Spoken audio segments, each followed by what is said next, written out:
Parsel parsel eylemişler dünyayı.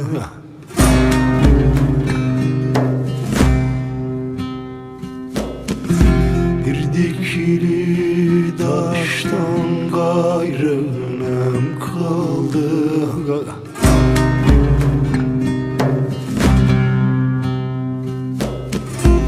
Dost köyünden ayağımı kestiler.